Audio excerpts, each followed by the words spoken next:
miskin, berikan 2 juta. Oh alamak dokter, kita banyak, mau dikasih 15 juta, alhamdulillah. Cing jangan sampai keliwat, begitu doang.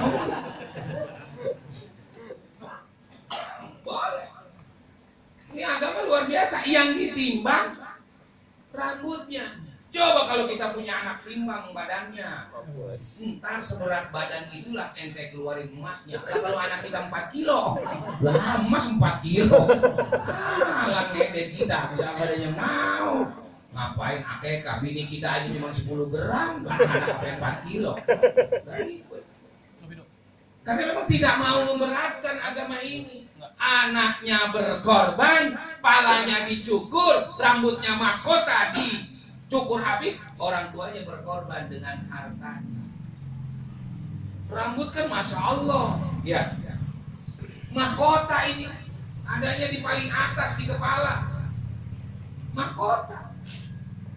Makanya orang sekarang mah jarang yang mau cukur tales, nggak ada yang mau, malu kata dia. Ya. Kita ubanan, waduh, kita bela-belain beliin semir biar hitam, malu. Kepala hitam tapi udah bongkok, tetep aja yang udah tua pakai kagak ngaku. Ya, kamu udah tua. Sebab ini mahkota. Ya, rambut itu anak kita udah berkorban, orang tuanya berkorban, ditimbang besok. Wayo pelaku dicukur, wayo sama dikasih nama. Makanya Bapak dan Saudara jangan salah. Maaf kalau kita datang dari keluarga yang tidak mampu, kemudian kita suka menggerutu, menganggap orang tua kita, bapak kita nggak memberikan apa-apa, nggak ada warisannya. Salah. Warisan pertama dan paling abadi yang diberikan orang tua adalah nama kita sekarang ini. Siapa yang berani ganti? Bagian kita punya mertua pintar, nggak berani kita ganti. Mau nikah kita, nama kita itu ya itu. Orang dulu kalau namanya Peang, nikah tetap Peang. Mana? Gak berani ganti dia. Bagian kiai, gak berani sembarang. Ada yang suka berani ganti, mang itu mah kerjanya dukun. Dukun kerjanya ganti-ganti. Oh dilihat-lihat tuh namanya siapa?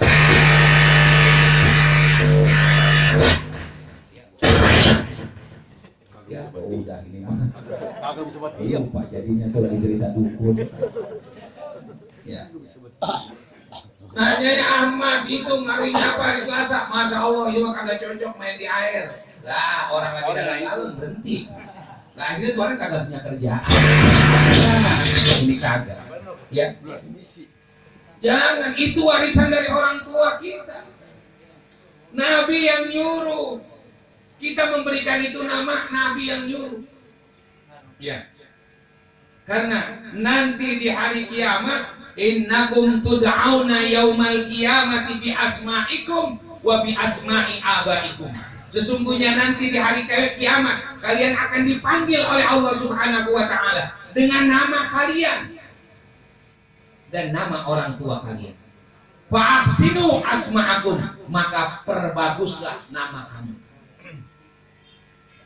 Nah, kita jadi baik. Belum bisa bikin nama yang cakep. Kenapa nama kita keren, cakep? Lah bapak kita yang namain. Lah kan dia itu masya Allah.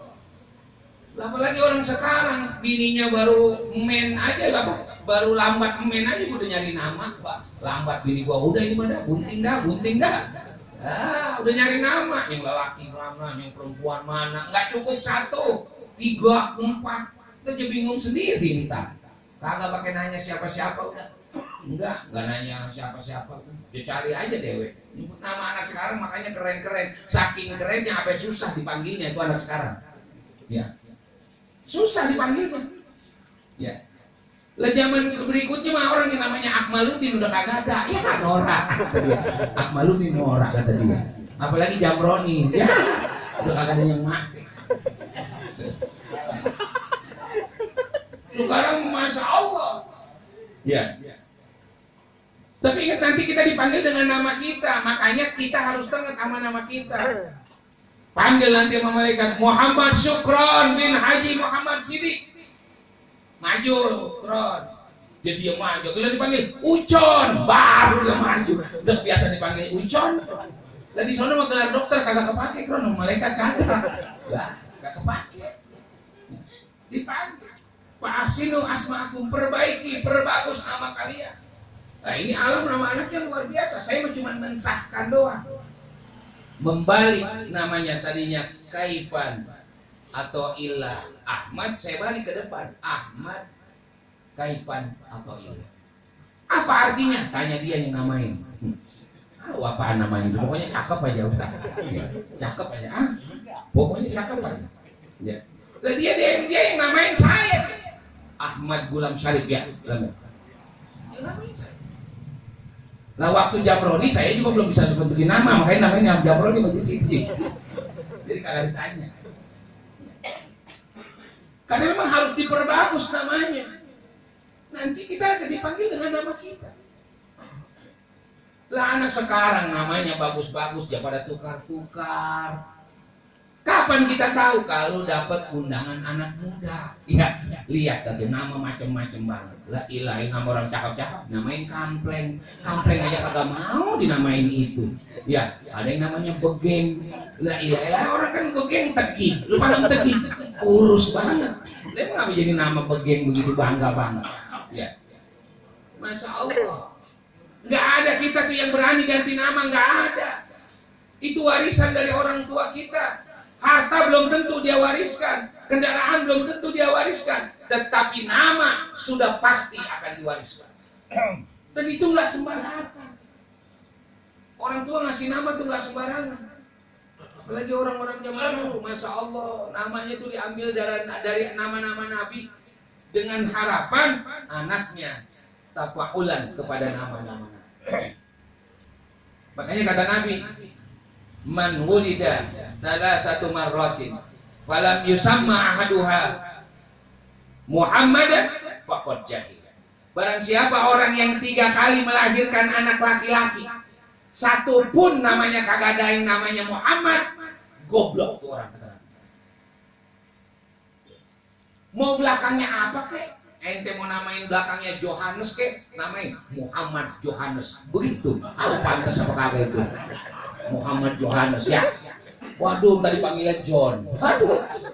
Begitu di absen Muhammad Johannes, lalu nama lu Muhammad Johannes, dipanggilnya John, keren bener. Muhammad kagak mau. Enggak apa-apa ntar sekolahnya di sekolah Islam SDIT, Sekolah Dasar Islam Mutiara. Ya. Nah ini nama sesuatu yang luar biasa, mempunyai makna. Nabi Muhammad itu Allah yang ngasih nama. Wasammihi idza wada'tihi Muhammadan li'annahu saduhmadu uqbah. Kalau kita baca di laut. Belum lahir Nabi Muhammadnya masih di dalam kandungan Siti Aminah, sudah dikasih nama. Wasammihi idza wada'tihi. Itu diberikan nama ketika dia ditiupkan ruhnya. Muhammadan dengan nama Muhammad li'annahu saduhmadu uqbah, karena dia nanti akan menjadi pujian sampai akhir hayatnya. Beliau sudah tidak ada, sampai sekarang kita kirimkan sholawat. Dipuji. Termasuk Isa, Maryam, itu yang ngasih nama Allah.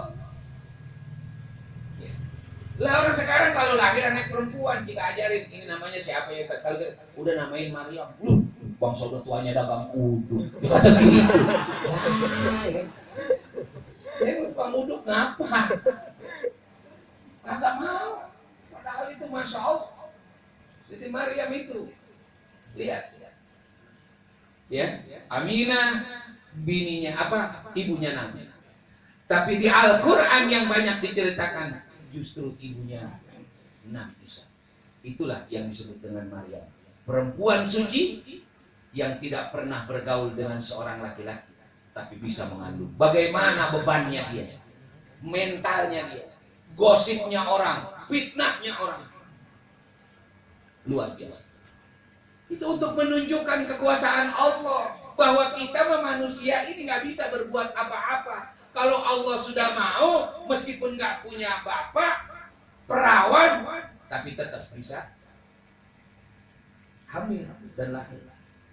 Dan Nabi Isa, bapak dan saudara, dikandungnya kagak 9 bulan kayak kita. Enggak, ditiupkan ruhnya, bunting, beberapa lama kemudian langsung lahir. Lu jangan pakai kagak percaya, lu udah diem aja, lu bengong aja, saya lagi. Apa ilok ya, udah dengerin aja lu. Ya, lu ngaji kagak apa kagak. Ya. Udah kayak emak kita. Ya. Nggak kayak orang kita 9 bulan baru kemudian bisa melahirkan dia. Yang banyak diceritakan justru. Makanya di antara hal yang didebatkan antara Islam dengan orang non-Muslim, ketika ditanya kenapa kamu anggap Isa itu adalah anak Tuhan dan ibunya adalah ibu Tuhan, ya Siti Maryam, kemudian Tuhannya adalah di Tuhan Bapa dan seterusnya, karena dia lahir tanpa seorang bapa, begitu berarti dia anak Tuhan. Maka kata orang Islam, kalau kamu menganggap itu luar biasa, kenapa kamu tidak tuhankan Adam? Kagak ada babanya, kagak ada emaknya, tapi bisa ada Nabi Adam. Orang dia aja tuh yang lu sembah. Ngapain lu sembah Nabi Isa? Ayo bisa jawab. Ya. Nah, ini jadi persoalan nama Bapak dan Saudara, sesuatu yang penting.